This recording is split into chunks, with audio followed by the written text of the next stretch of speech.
Welcome to बीमा policy. Lakh ਰੁਪਈਆ 1 ਸਾਲ ਦਾ ਜਮ੍ਹਾਂ ਕਰਵਾਉਣਾ। ਓਹ ਇਹਨਾਂ ਦੇ ਬੇਟਾ ਅਸੀਂ ਕਮਾਉਂਦੇ ਨਹੀਂ ਸਾਲ 'ਚ। ज्यादातर कस्टमर 2 साल ही आए, तीसरे साल तो उन्होंने बेचारियां दी डेथ ही हो जाती है। ਉਹ ਸਰ ਤੁਹਾਨੂੰ ਜਦੋਂ 1 ਕਰੋੜ ਰੁਪਈਆ ਮਿਲੇਗਾ ਤਾਂ 5 ਲੱਖ ਦੀ ਤੁਸੀਂ ਲੱਤ ਲਵਾ ਲੈਣਾ। ਬਹੁਤ ਅੱਛੇ, ਕਿਉਂ ਮੈਂ ਕਿਸੇ ਚੀਜ਼ ਨੂੰ ਦੌੜ ਕੇ ਫੜਨਾ 5 ਲੱਖ ਦੀ ਲੱਤ ਲਵਾ ਲਵਾਂ।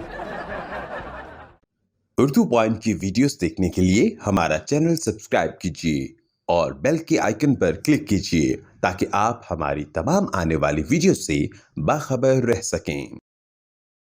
अस्सलाम वालेकुम नाज़रीन, आपका मेज़बान जैन बाबू आपकी खिदमत में हाजिर है और आप देख रहे हैं उर्दू पॉइंट। अली हैदर साहब मेरे साथ मौजूद हैं और अली हैदर साहब के एक फ्रेंड की आज बीमा पॉलिसी करनी है हमने कॉल के ज़रिए, मतलब एक प्रैंक कॉल करने के लिए जा रहे हैं जिसमें अली हैदर साहब के दोस्त की बीमा पॉलिसी होगी और उस बीमा पॉलिसी में क्या क्या होने वाला है आप देखकर बहुत ज़्यादा इंजॉय करने वाले हैं। चेक करते हैं। अली हैदर साहब, नंबर यही था उनका? जी जी यही नंबर है। यही नंबर है। मैं पहले दस दें, कोई उन्हें ऊंट पटांग की मैं ਤੁਹਾਨੂੰ ਨਹੀਂ ਛੱਡਦਾ। ਨਹੀਂ ਕਰਦਾ। ਪੱਕੀ ਗੱਲ ਆ? ਹਾਂਜੀ।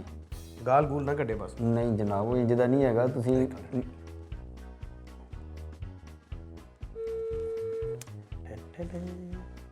हेलो, वेलकम टू बीमा पॉलिसी। बीमा पॉलिसी करवाने के लिए एक का बटन दबाएं।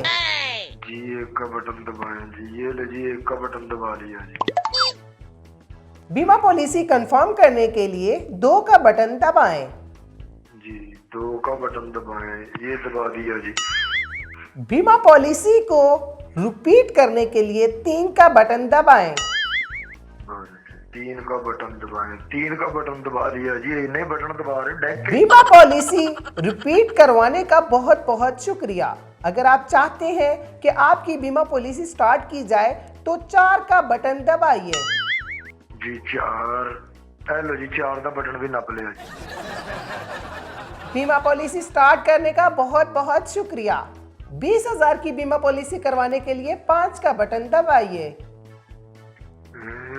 5 का बटन दबा दिया जी। 20,000 वाली बीमा पॉलिसी के क़वायद ज़ाबत सुनने के लिए 6 का बटन दबाएं। 6 का बटन कवादो जवाब सुन लो जी। आप अगर चाहते हैं कि आपके साथ नुमाइंदा पंजाबी की जुबान में बात करे तो 0 का बटन दबाइए। जी पंजाबी च गल करो जी। हेलो है जी, ताजी है। वेलकम, बहुत बहुत शुक्रिया। आपके साथ पंजाबी में बात करेंगे हमारे नुमाइंदा अली हैदर। जी अस्सलाम वालेकुम जी। जी वालेकुम सलाम जी। जी सर, की हाल है? ठीक हो जी ठीक ठाक सर। कौन? जी सर, अली हैदर बोल रहे हैं, बीमा पॉलिसी जी बीमा कंपनी ਨੂੰ ਉਹਨਾਂ ਦਾ ਨੁਮਾਇੰਦਾ ਬੋਲ ਰਹੇ ਹਾਂ। जी जी जी जी ਤੇ ਸਰ ਤੁਸੀਂ ਆਪਣਾ ਬੀਮਾ ਕਰਵਾਉਣਾ ਚਾਹੁੰਦੇ ਹੋ? ਜੀ ਸਰ, ਇੰਨੀਆਂ ਤਫਸੀਲਾਂ ਇਹਨਾਂ ਨੇ ਦਸੀਆਂ ਨੇ, ਸਾਰੇ ਬਟਨ ਮੋਬਾਈਲ ਦੇ ਦਬਾਤੇ ਨੇ, ਹਜੇ ਕਰਾਉਣੀ ਹੀ ਨਹੀਂ। ਆਪਣਾ ਸਰ ਤੁਸੀਂ 1 ਲੱਖ ਰੁਪਈਆ 1 ਸਾਲ ਦਾ ਜਮ੍ਹਾਂ ਕਰਵਾਉਣਾ। ਓਹ ਇਹਨਾਂ ਦੇ ਬੇਟਾ ਅਸੀਂ ਕਮਾਉਂਦੇ ਨਹੀਂ ਸਾਲ 'ਚ। ਜੀ ਸਰ, ਸਾਡੇ ਅਗਲੇ ਸ਼ਡਿਊਲ ਤੇ ਤੁਸੀਂ ਸੁਣੋ ਨਾ। ਜੀ ਜੀ ਜੀ ਸੁਣਾਓ। 1 ਲੱਖ ਰੁਪਈਆ ਤੁਸੀਂ 1 ਸਾਲ ਦਾ ਜਮ੍ਹਾਂ ਕਰਵਾਉਣਾ ਅੱਛਾ ਜੀ। ਤੇ 20 ਸਾਲ ਬਾਅਦ ਤੁਹਾਨੂੰ 20 ਲੱਖ ਰੁਪਈਆ ਮਿਲਣਾ। ਓਹ 20 ਸਾਲ ਬਾਅਦ 1 ਕਰੋੜ ਰੁਪਈਆ ਮਿਲੇਗਾ। 1 ਕਰੋੜ ਰੁਪਈਆ 20 ਸਾਲ ਬਾਅਦ। 1 ਕਰੋੜ ਰੁਪਈਆ ਮਿਲੇਗਾ ਤੇ ਸਿਰਫ ਲੱਖ ਰੁਪਇਆ ਜਮ੍ਹਾਂ ਕਰਾਉਣਾ? ਹਾਂਜੀ ਹਾਂਜੀ ਹਾਂਜੀ ਹਾਂਜੀ। ਅੱਛਾ ਜੀ, 1 ਲੱਖ ਹੀ ਕਰਾਉਣਾ ਜਾਂ ਹਰ ਸਾਲ ਜਮ੍ਹਾਂ ਕਰਾਉਣਾ? ਨਹੀਂ ਸਰ, ਤੁਸੀਂ ਪਹਿਲੇ 1 ਲੱਖ ਰੁਪਈਆ ਜਮ੍ਹਾਂ ਕਰਵਾਉਣਾ। ਅੱਛਾ ਜੀ। ਅਗਰ 1 ਲੱਖ ਰੁਪਈਆ ਜਮ੍ਹਾਂ ਕਰਵਾਉਂਦੇ, ਖੁਦਾ ਨਾ ਖਾਸਤਾ ਕਿ ਤੁਹਾਡੀ ਲੱਤ ਟੁੱਟ ਜੇ। ਉਹ ਅੱਛਾ, ਲੱਤ ਟੁੱਟ ਜਾਏ। ਹਾਂਜੀ। ਖੁਦਾ ਨਾ ਖਾਸਤਾ। ਹਾਂਜੀ, ਕਿ ਤੁਹਾਡੀ ਇੱਕ ਬਾਂਹ ਲਿੱਥ ਜਾਵੇ। ਤੇ ਤੁਹਾਡੀ ਇਤਲਾਹ ਦੇਣ ਵਾਲਿਆਂ ਦੀ ਲਿੱਥੇ ਤੇ ਬਲਕਿ ਤੁਹਾਡੀ ਲੱਤ ਵੀ ਲਿੱਥੇ, ਤੁਹਾਡੀ ਬਾਂਹ ਵੀ ਲਿੱਥੇ। ਤੁਸੀਂ ਮੈਨੂੰ ਕੱਲ ਹੀ ਕਹਿਣ ਡਏ ਹੋ। ਉਹ ਸਰ, ਤੁਸੀਂ ਤੁਹਾਡੇ ਜਿਹੜੇ ਬੱਚੇ, ਅਗਰ ਤੁਹਾਡੀ ਇੱਕ ਲੱਤ ਬਾਂਹ ਲਿੱਥ ਜਾਂਦੀ, ਤੁਹਾਡੇ ਬੱਚਿਆਂ ਨੂੰ 1 ਕਰੋੜ ਰੁਪਈਆ ਮਿਲ ਜਾਂਦੇ ਤੇ ਤੁਹਾਨੂੰ ਹੋਰ ਕੀ ਚਾਹੀਦਾ? ਓਹ ਬੱਚਿਆਂ ਨੂੰ ਕਰੋੜ ਰੁਪਈਆ ਮਿਲ ਜਵੇ, ਮੇਰੀ ਲੱਤ ਬਾਂਹ ਲਿੱਥੀ ਹੋਵੇ, ਬੱਚੇ ਮੇਰੇ ਭਾਵੇਂ ਮੁੜ ਕੇ ਜੂਆ ਖੇਲਣ ਲੱਗ ਪੈਣ। ਤੇਰੇ ਸਦਕੇ ਜਾਵਾਂ। ਕੌਣ ਆ ਭਾਈ ਤੁਸੀਂ ਦੀ ਤਰ੍ਹਾਂ ਗੱਲ ਕਰਦੇ? ਉਹ ਸਰ, ਤੁਹਾਨੂੰ ਜਦੋਂ 1 ਕਰੋੜ ਰੁਪਈਆ ਮਿਲੇਗਾ ਜੋ 5 ਲੱਖ ਦੀ ਤੁਸੀਂ ਲੱਤ ਲਵਾ ਲੈਣਾ। ਬਹੁਤ ਅੱਛੇ, ਕਿਉਂ ਮੈਂ ਕਿਸੇ ਚੀਜ਼ ਨੂੰ ਦੌੜ ਕੇ ਫੜਨਾ 5 ਲੱਖ ਦੀ ਲੱਤ ਲਵਾ ਲਵਾਂ। ਉਹ ਸਰ ਦੇਖੋ ਨਾ, ਤੁਹਾਨੂੰ 1 ਕਰੋੜ ਰੁਪਈਆ ਮਿਲਣਾ। ਅਗਰ ਇੱਕ ਖੁਦਾ ਨਾ ਖਾਸਤਾ ਕਿ ਤੁਸੀਂ ਸਵੇਰ ਜਦੋਂ ਕੰਮ ਤੇ ਜਾਂਦੇ ਹੋ, ਸਾਈਕਲ ਤੇ ਜਾਂਦੇ ਹੋ ਕਿ ਮੋਟਰਸਾਈਕਲ ਤੇ ਜਾਂਦੇ ਹੋ? ਭਾਜੀ ਤੁਹਾਨੂੰ ਕਿਸੇ ਨੇ ਦੱਸਿਆ ਮੈਂ ਫੇਰ ਹੀ ਕਰਦਾ। ਸਰ ਮੇਰਾ ਕਹਿਣ ਦਾ ਮਕਸਦ ਹੈ ਕਿ ਤੁਸੀਂ ਅਗਰ ਮੋਟਰਸਾਈਕਲ ਤੇ ਘਰੋਂ ਨਿਕਲੋ, ਕਿਤੇ ਜੀਟੀ ਰੋਡ ਤੇ ਚੜੋ, ਕਿ ਪਿੱਛੋਂ ਤੁਹਾਡੇ 'ਚ ਚਿੰਚੀ ਵੱਜੇ, ਤੁਹਾਡੇ ਦਿਮਾਗ 'ਚ ਸੱਟ ਲੱਗ ਜੇ, ਉਸੇ ਵੇਲੇ ਤੁਹਾਨੂੰ 1 ਕਰੋੜ ਰੁਪਈਆ ਤੁਹਾਡਾ ਨੁਮਾਇੰਦਾ ਆਣ ਕੇ ਦੇ ਦੇਗਾ। ਤੁਹਾਡੇ ਸਦਕੇ ਜਾਵਾਂ। ਉੱਥੇ ਨੁਮਾਇੰਦਾ ਤੁਹਾਡਾ ਉਹ ਚੰਗੀ ਰਕਸ਼ੇ 'ਚ ਬੈਠਾ ਹੋਣਾ ਜਿਹੜਾ ਮੇਰੇ 'ਚ ਵੱਜਣਾ। ਮੈਨੂੰ ਤੇ ਆਪਣੀ ਪਈ ਹੋਣੀ ਆ ਵੀ ਮੈਨੂੰ ਹਸਪਤਾਲ ਲੈ ਜਾਓ, ਮੇਰੇ ਖੂਨ ਨਿਕਲਣ ਡਿਆ। ਤੁਹਾਡਾ ਨੁਮਾਇੰਦਾ ਪੈਸੇ ਲੈ ਕੇ ਸਿਰ ਤੇ ਖੜਾ ਹੋ। ਉਹ ਸਰ ਹਸਪਤਾਲ ਪਹੁੰਚਣ ਤੋਂ ਪਹਿਲੇ ਤੁਹਾਡੇ ਅਕਾਊਂਟ 'ਚ 1 ਕਰੋੜ ਰੁਪਈਆ ਆ ਜਾਣਾ ਵਾ।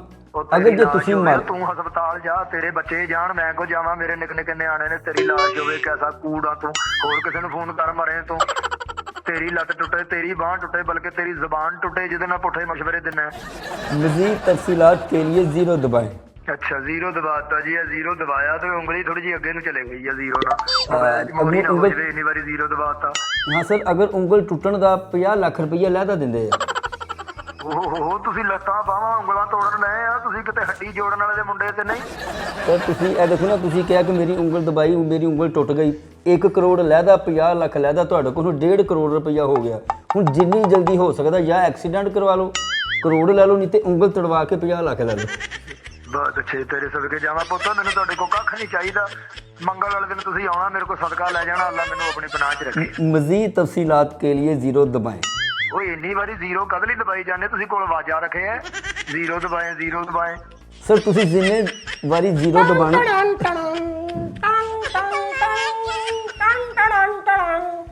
Welcome back, खुशामदीद। उम्मीद करती हूँ कि आपको हमारे नुमाइंदे ने बेहतर गाइड किया होगा।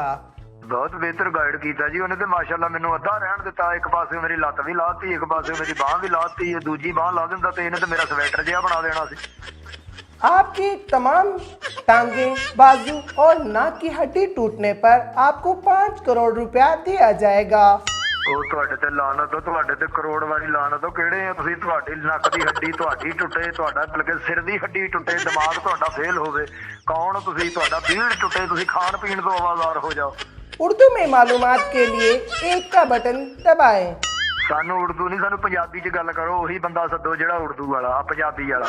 दोबारा पंजाबी में बात करने के लिए 0 का बटन दबाएं। ਲਓ ਜੀ ਜ਼ੀਰੋ ਦਾ ਦਬਾ ਲਓ ਜੀ, ਫੇਰ ਇਹਨਾਂ ਦੀ ਮੰਨੀ ਜਾਓ ਜੀ, ਸਾਨੂੰ ਹੋਰ ਕੋਈ ਕੰਮ ਨਹੀਂ। ਨਵਾਤਾ ਜੀ ਜ਼ੀਰੋ ਦਾ ਬਟਨ ਵੀ। Welcome back. पंजाबी में बात करने के लिए 0 का बटन दबाने के लिए शुक्रिया। सलाम अलैकुम भाईजान। ਜੀ ਵਾਲੇकुम सलाम भाईजान, नवे नवे मुसलमान होए हो, एडा फास्ट सलाम। सर की हाल है? ठीक ठाक हो? वधिया हो? हाँ जी वधिया जी, ਅਸੀਂ ਠੀਕ ਆ, ਤੁਸੀਂ ਸੁਣਾਓ, ਤੁਸੀਂ ਠੀਕ ਹੋ? मैं भी ठीक ठाक अलहमदुलिल्लाह। सर उम्मीद करते हैं कि ਤੁਸੀਂ ਬਹੁ ਘੈਂਟ ਇਸ ਵੇਲੇ ਆਪਣੀ ਜ਼ਿੰਦਗੀ 'ਚ ਹੱਸੀ ਖੁਸ਼ੀ ਆਪਣੀ ਜ਼ਿੰਦਗੀ ਗੁਜ਼ਾਰ ਰਹੇ ਹੋਵੋਗੇ।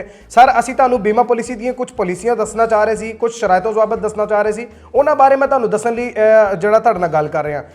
ਸਾਡੀ ਸਭ ਤੋਂ ਪਹਿਲੇ ਜਿਹੜੀ ਸ਼ਰਤ ਆ ਉਹ ਹੈ ਆ ਕਿ 20,000 ਰੁਪਏ ਜਦੋਂ ਤੁਸੀਂ ਪਹਿਲੀ ਕਿਸ਼ਤ ਜਮ੍ਹਾਂ ਕਰਵਾਉਂਦੇ ਹੋ ਤੇ ਤੁਹਾਨੂੰ 20 ਸਾਲਾਂ ਬਾਅਦ 20 ਲੱਖ ਰੁਪਏ ਮਿਲਦਾ। 20 ਲੱਖ ਰੁਪਏ ਮਿਲਣ ਦੀ ਜਿਹੜੀ ਸ਼ਰਤ ਆ ਉਹ ਹੈ ਆ ਕਿ 20 ਸਾਲ ਤੁਸੀਂ ਮੁਸਲਸਲ ਜਿਹੜਾ ਉਹ ਕਿਸ਼ਤਾਂ ਜਮ੍ਹਾਂ ਕਰਾਉਣੀਆਂ। ਓਹ ਬੇਟਾ, ਸਾਨੂੰ ਹੋਰ ਘਰ ਦੇ ਕੋਈ ਕੰਮ ਨਹੀਂ, ਅਸੀਂ ਇਹਨਾਂ ਨੂੰ ਹੀ ਦੇਈ ਜਾਈਏ 20,000 ਸਾਲ ਦਾ। ਅਗਰ ਤੁਸੀਂ ਖੁਦਾ ਨਾ ਖਾਸਤਾ 2 ਸਾਲ ਦੀਆਂ ਕਿਸ਼ਤਾਂ ਜਮ੍ਹਾਂ ਕਰਾਈਆਂ ਤੇ ਤੁਹਾਨੂੰ ਹਾਰਟ ਅਟੈਕ ਹੋ ਜਾਂਦਾ। ਉਹ ਹਾਰਟ ਅਟੈਕ ਤੈਨੂੰ ਹੋਵੇ, ਉਹ ਤੇਰੇ ਮੂੰਹ 'ਚੋਂ ਖੂਨ ਆਵੇ, ਉਹ ਬੱਚਿਆ, ਉਹ ਮੇਰੇ ਨਿੱਕੇ ਨਿੱਕੇ ਨਿਆਣੇ ਨੇ, ਉਹ ਕਿਹੜਾ ਤੂੰ, ਤੇਰੀ ਲਾਸ਼ ਹੋਵੇ, ਤੇਰੀ ਕੌਣ ਆ ਤੂੰ ਬੱਚਿਆ, ਤੇਰੇ ਤੇ ਲਾਨਤ ਪਵੇ ਤੇਰੇ ਤੇ। ਅਗਰ ਸਰ ਤੁਹਾਨੂੰ ਹਾਰਟ ਅਟੈਕ ਹੋ ਜਾਂਦਾ, ਤੁਹਾਡੀ ਡੈੱਡ ਬੋਡੀ ਰੋਡ ਤੇ ਪਈ ਹੁੰਦੀ, ਉਤੋਂ ਟਰੱਕ ਲੰਘ ਜਾਂਦਾ। ਅੱਛਾ, ਤੇਰੇ ਤੋਂ ਲੰਘੇ ਟਰੱਕ, ਬਲਕਿ ਤੇਰੇ ਤੋਂ 22 ਟਾਇਰਾਂ ਵਾਲਾ ਟਰੱਕ ਲੰਘੇ, ਹਰ ਟਾਇਰ ਤੇਰੇ ਉੱਤੋਂ ਲੰਘੇ, ਤੇਰਾ ਮੂੰਹ ਨਾ ਪਛਾਣਿਆ ਜਾਵੇ, ਤੂੰ ਸੜਕ ਨਾਲ ਇੰਜ ਲੱਗਾ ਹੋਵੇ ਜਿਵੇਂ ਇਸ਼ਤਿਹਾਰ ਲੱਗਾ ਹੁੰਦਾ ਹੈ। ਸਰ ਤੁਹਾਨੂੰ ਮੈਂ ਮਜ਼ੀਦ ਗਾਈਡ ਕਰਦਾ ਰਵਾਂ ਕਿ ਅਗਰ ਖੁਦਾ ਨਾ ਖਾਸਤਾ ਤੁਹਾਡੇ ਦਿਮਾਗ ਦੀਆਂ ਤਮਾਮ ਸ਼ਰੇਆਨਾਂ ਫਟ ਜਾਂਦੀਆਂ ਤੇ ਤੁਹਾਨੂੰ ਫਿਰ ਵੀ ਕੰਪਨੀ 20 ਲੱਖ ਰੁਪਏ ਦੇਗੀ। ਬੇਟੇ ਕਿਹੜਾ ਏਡਾ ਮੈਂ ਆਪਣੇ ਘਰ 'ਚ ਝਗੜਾ ਕਰ ਬੈਠਾ ਵੀ ਜਿਹੜਾ ਮੇਰਾ ਬਲੱਡ ਹੋਈ ਹੋਇਆ ਤੇ ਮੇਰੇ ਦਿਮਾਗ ਦੀਆਂ ਸ਼ਰੇਆਨਾਂ ਫਟ ਗਈਆਂ, ਤੈਨੂੰ ਤਲਾਵਾ ਕੌਣ ਦਿੰਦਾ ਇਹ ਹੈ ਜਿਹੜਾ ਤੂੰ ਮੈਨੂੰ ਪੁੱਠੇ ਪੁੱਠੇ ਮਸ਼ਵਰੇ ਦੇਣ ਤੁਰਿਆ? ਤੇਰੇ ਘਰ ਕੋਈ ਨਹੀਂ ਹੈਗਾ? ਤੇਰਾ ਪਿਓ, ਤੇਰਾ ਚਾਚਾ, ਤਾਇਆ, ਉਹਨਾਂ ਦੀ ਕਰਾ ਲਾ ਪਲੀਸੀ ਬਲੂਸੀ। ਸਰ ਮੈਂ ਸਭ ਤੋਂ ਪਹਿਲੇ ਇਹ ਕਹਿ ਰਿਹਾ ਕਿ ਖੁਦਾ ਨਾ ਖਾਸਤਾ, ਅੱਲਾ ਨਾ ਕਰੇ, ਅੱਲਾ ਨਾ ਹੀ ਕਰੇ, ਅੱਲਾ ਬਲਕਿ ਕਰ ਦੇਵੇ, ਕਿਉਂਕਿ ਪੈਸੇ ਦੀ ਹਰ ਬੰਦੇ ਨੂੰ ਲੋੜ ਹੈ। ਸਰ ਜਿਸ ਤਰ੍ਹਾਂ ਹੀ ਤੁਸੀਂ ਹਸਪੀਟਲ ਪਹੁੰਚੋਗੇ ਤੁਹਾਡੇ ਬੱਚਿਆਂ ਨੂੰ ਤੁਹਾਡੇ ਕੁਲਾਂ ਦੇ ਖਤਮ ਵਾਸਤੇ 50 ਲੱਖ ਰੁਪਇਆ ਦਿੱਤਾ ਜਾਏਗਾ। ਉਹ ਤੇਰੇ ਤੇ ਲਾਨਤ, ਤੂੰ ਆਪਣੇ ਘਰ ਪੈਸੇ ਬਚਾਓ, ਬਲਕਿ ਸਮਾਂ ਤੇ ਮੈਨੂੰ ਦੇ, ਮੈਂ ਤੇਰੇ ਘਰ ਕੁਲਾਂ ਦਾ ਫਰੂਟ ਪਹੁੰਚਾਵਾਂ। ਤੇਰੇ ਤੇ ਲਾਨਤ ਪਵੇ ਕਰੋੜ ਵਾਰੀ। ਕੌਣ ਹੈ ਤੂੰ? ਸਿੱਧੀ ਗੱਲ ਕਰ ਜਿਹੜੀ ਕਰਨੀ ਹੈ। ਲੱਖ ਰੁਪਈਆ, ਲੱਖ ਰੁਪਈਆ। ਸਰ ਤੁਹਾਨੂੰ ਬਹੁਤ ਜ਼ਿਆਦਾ ਮੁਬਾਰਕ ਹੋਏ, ਤੁਹਾਡੀ ਬੀਮਾ ਪਾਲਿਸੀ ਹੋ ਗਈ ਹੈ ਤੇ ਇਨਸ਼ਾਅੱਲਾ ਤੁਹਾਡੇ ਮਰਨ ਦੀ ਖੁਸ਼ਖਬਰੀ ਸਾਡੇ ਤੱਕ ਪਹੁੰਚੇਗੀ ਤੇ ਅਸੀਂ ਪੈਸੇ ਲੈ ਕੇ ਪਹੁੰਚ ਜਾਵਾਂਗੇ। ਬਹੁਤ ਅੱਛੇ, ਅਸੀਂ ਤੇ ਹਜੇ ਕਿਸ਼ਤ ਵੀ ਜਮ੍ਹਾਂ ਨਹੀਂ ਕਰਵਾਈ, ਤੁਹਾਡੇ ਤੱਕ ਕਿੱਦਾਂ ਖੁਸ਼ਖਬਰੀ ਪਹੁੰਚ ਜਾਣੀ? ਤੁਸੀਂ ਸਹੁਰੇ ਆ ਮੇਰੇ? ਸਰ ਪਹਿਲੀ ਜਿਹੜੀ ਕਿਸ਼ਤ ਹੁੰਦੀ ਹੈ ਅਸੀਂ ਆਪਣੇ ਕੋਲੋਂ ਭਰਨੇ ਆ ਕਸਟਮਰ ਦੀ, ਉਸ ਤੋਂ ਬਾਅਦ ਜਿਹੜੀਆਂ 19 ਕਿਸ਼ਤਾਂ ਹੁੰਦੀਆਂ ਉਹ ਕਸਟਮਰ ਖੁਦ ਦੇਣ ਆਉਂਦਾ ਆਪਣੇ ਪੈਰਾਂ ਉੱਤੇ ਚੱਲ ਕੇ। ਜ਼ਿਆਦਾਤਰ ਕਸਟਮਰ ਜਿਹੜੇ ਨੇ ਉਹ 2 ਸਾਲ ਹੀ ਆਏ, ਤੀਸਰੇ ਸਾਲ ਤੋਂ ਉਹਨਾਂ ਦੀ ਵਿਚਾਰਿਆਂ ਦੀ ਡੈਥ ਹੀ ਹੋ ਜਾਂਦੀ ਹੈ। ਬੇਟਾ ਤੁਸੀਂ ਇੰਜ ਕਰੋ, ਜਿੱਥੇ ਪਹਿਲੀ ਕਿਸ਼ਤ ਦਿੱਤੀ ਆ ਨਾ, ਉਨੀ ਵੀ ਕਿਸ਼ਤਾਂ ਵੀ ਤੁਸੀਂ ਪੈਦਲ ਦੇ ਕੇ ਆਓ ਮੇਰੇ ਵੱਲੋਂ, ਭਾਵੇਂ ਕਿਸੇ ਗੱਡੀ 'ਚ ਵੱਜ ਜਾਓ, ਭਾਵੇਂ ਕਿਸੇ ਚਿੰਗਚੀ 'ਚ ਵੱਜ ਜਾਓ, ਭਾਵੇਂ ਉਂਝ ਤੁਰੇ ਜਾਂਦੇ ਕਿਤੇ ਡਿੱਗ ਪਾਓ। ਮੈਨੂੰ ਨਹੀਂ ਚਾਹੀਦਾ ਤੁਹਾਡਾ ਪਲੀਸੀ ਪਲੂਸੀ। ਤਾਰਕ ਸਾਹਿਬ ਸਲਾਮ ਅਲੈਕੁਮ। ਜੀ ਵਾਲੇਕੁਮ ਸਲਾਮ ਜੀ, ਇਹ ਕੌਣ ਆ? ਕੀ ਹਾਲ ਆ? ਜੀ ਠੀਕ ਹੈ। ਕਿੱਦਾਂ? ਵਧੀਆ। ਹਾਂਜੀ ਵਧੀਆ। ਤਾਰਕ ਸਾਹਿਬ ਤੁਹਾਡੇ ਦੋਸਤ ਹੈ ਕੋਈ ਅਲੀ ਹੈਦਰ ਨਾਮ ਦੇ? ਜੀ ਜੀ ਜੀ, ਅਲੀ ਹੈਦਰ ਸਾਹਿਬ ਮੇਰਾ ਦੋਸਤ ਹੈ ਜੀ, ਮਾਸ਼ਾਅੱਲਾ ਬੜਾ ਪਿਆਰਾ ਆਰਟਿਸਟ ਹੈ ਉਹ। ਸਰ ਉਹਨਾਂ ਨੇ ਤੁਹਾਡਾ ਨੰਬਰ ਦਿੱਤਾ। ਅੱਛਾ। ਉਹਨਾਂ ਨੇ ਕਿਹਾ ਕਿ ਜੀ ਇਹਨਾਂ ਦੀ ਬੀਮਾ ਪਾਲਿਸੀ ਕਰਵਾਉਣੀ। ਠੀਕ ਹੈ, ਤੇ ਇਸ ਲਈ ਅਸੀਂ ਸਰ ਤੁਹਾਨੂੰ ਕਾਲ ਕਰ ਰਹੇ ਹਾਂ। ਮੈਂ ਜ਼ੈਨ ਬਾਬੂ ਫਰੋਮ ਉਰਦੂ ਪੁਆਇੰਟ। ਜੀ ਜੀ ਜੀ ਜੀ, ਠੀਕ ਠੀਕ ਹੈ। ਅਲੀ ਹੈਦਰ ਸਾਹਿਬ ਨੇ ਨੰਬਰ ਦਿੱਤਾ, ਉਹਦੀ ਵੀ ਬੀਮਾ ਪਾਲਿਸੀ ਕਰ ਲਓ। ਉਹਦੀ ਵੀ ਮਾਸ਼ਾਅੱਲਾ 1 ਲੱਖ ਨੂੰ ਫਾਲ ਹੈ ਜੀ। ਉਹਦਾ ਵੀ ਖੱਬਾ ਪਾਸਾ ਮਰਿਆ ਹੈ, ਉਹਨੂੰ ਮੈਂ ਰੇਹੜੀ ਤੇ ਪਾ ਕੇ ਮੰਗਿਆ ਕਰਨਾ ਹੈ ਹੁਣ ਸਮਾਂ ਤੇ। ਉਹ ਮਰੇ ਕਿਤੇ ਅਲੀ ਹੈਦਰ ਵੀ, ਉਹਦੀ ਲਾਸ਼ ਹੋਵੇ ਜਿਹਨੇ ਇਦਾਂ ਦਾ ਸਤਾਉਣ ਵਾਸਤੇ ਨੰਬਰ ਦੇ ਦਿੱਤਾ। ਇਹ ਮੇਰੇ ਹੀ ਨੰਬਰ ਲੱਭਦੇ ਨੇ ਤੁਹਾਨੂੰ? ਤੇ ਮੇਰੇ ਅਲੀ ਹੈਦਰ ਮੇਰੇ ਮੱਥੇ ਲੱਗ ਲਵੇ, ਇਹਦੀ ਮੈਂ ਤਬੀਅਤ ਸੈੱਟ ਕਰਾਂਗਾ। ਇਹਦਾ ਬੜਾ ਦੇਖ ਤੇ ਸਹੀ, ਹਕੀਮ ਦੇ ਖਰ ਲਰਗਾ ਮੂੰਹ ਆਏਗਾ। ਸਰ ਅਲੀ ਹੈਦਰ ਸਾਹਿਬ ਨੇ ਕਿਹਾ ਸੀ ਕਿ ਜਿਹੜੇ ਤਾਰਕ ਅਬਾਸ ਸਾਹਿਬ ਹੈ ਨਾ, ਇਹਨਾਂ ਦੀ ਪਾਲਿਸੀ ਬਹੁਤ ਜ਼ਰੂਰੀ ਹੈ ਕਿਉਂਕਿ ਇਹਨਾਂ ਦੀ ਜ਼ਿੰਦਗੀ ਦੇ 3-4 ਸਾਲ ਬਾਕੀ ਸਿਰਫ। ਅੱਛਾ, ਯਾਨੀ ਇਹਦਾ ਮਤਲਬ ਤੁਸੀਂ ਲੋਕਾਂ ਨੂੰ ਲੁੱਟਣ ਲਈ ਬੈਠੇ ਹੋ ਪਾਲਿਸੀ ਬਣਾ ਕੇ? ਹੈ ਸਰ ਕਰ ਲਓ ਗੱਲ ਅਲੀ ਹੈਦਰ ਸਾਹਿਬ ਕੋਲ ਹੀ ਬੈਠੇ। ਲਿਆਓ ਕਰਾਓ ਇਹਦੇ ਕੋਲ ਆ ਤੇ ਗੱਲ ਕਰਾਓ ਇਹਦੇ ਨਾਲ ਜ਼ਰਾ। ਜੀ ਤਾਰਕ ਸਾਹਿਬ ਕੀ ਹਾਲ ਹੈ? ਠੀਕ ਠਾਕ ਹੋ? ਅੱਛਾ ਓਏ, ਤੂੰ ਇਹ ਸ਼ਰਾਰਤਾਂ ਕਿਹੜੀਆਂ ਕਰਦਾ? ਤੂੰ ਆਪਣਾ ਮੂੰਹ ਵੇਖਿਆ ਫਿਰ ਮੂੰਹ ਤੇਰੇ ਤੇ ਲਾਨਤ ਪਵੇ। ਤੂੰ ਇਹ ਕਿਹੜੀਆਂ ਗੱਲਾਂ ਕਰਵਾਉਣ ਡਿਆ? ਮੇਰੀ ਲੱਤ ਤੜਵਾਉਣ ਡਿਆ, ਬਾਂਹ ਤੜਵਾਉਣ ਡਿਆ। ਮਰੇ ਤੋਂ ਵੱਖਰਾ ਹੀ ਮੈਨੂੰ ਇਹਨਾਂ ਨੇ ਬਾਕਸਰ ਸਮਝਿਆ। ਨਹੀਂ ਤਾਰਕ ਸਾਹਿਬ, ਮੈਂ ਨਾ ਅੱਜ ਜ਼ੈਨ ਬਾਬੂ ਨੂੰ ਨਾ ਭਾਈ ਨੂੰ ਉਰਦੂ ਪੁਆਇੰਟ ਤੇ ਮਿਲਣ ਆਇਆ ਸਾਂ, ਤੇ ਇਹਨਾਂ ਨੇ ਕਿਹਾ ਫਿਰ ਚਲੋ ਯਾਰ ਕਾਲ ਕਰੀਏ। ਮੈਂ ਕਿਹਾ ਯਾਰ ਤਾਰਕ ਸਾਹਿਬ ਬੜੇ ਅੱਛੇ ਇਨਸਾਨ ਨੇ, ਬਹੁਤ ਹੀ ਪਿਆਰੇ ਨੇ, ਤੇ ਚਲੋ ਨਾ ਫਿਰ ਉਹਨਾਂ ਨੂੰ ਕਾਲ ਕਰਦੇ ਹਾਂ। ਅਤੇ ਕਾਲ ਕਰਕੇ ਕੋਈ ਦੁਆਵਾਂ ਦੇ ਦੀਆਂ, ਤੁਸੀਂ ਬਦਦੁਆਵਾਂ ਦੇਣ ਡਏ ਫਿੱਟੇ ਮੂੰਹ, ਪਤਾ ਨਹੀਂ ਘਰੋਂ ਸਤੇ ਹੋ ਤੁਸੀਂ। ਚਲੋ ਤਾਰਕ ਸਾਹਿਬ, ਤਾਰਕ ਸਾਹਿਬ ਬਹੁਤ ਸ਼ੁਕਰੀਆ, ਥੈਂਕ ਯੂ ਸੋ ਮਚ, ਬਹੁਤ ਹੀ ਸ਼ੁਕਰੀਆ। ਆਈ ਲਵ ਯੂ ਗਰਮਾਂਡੇ।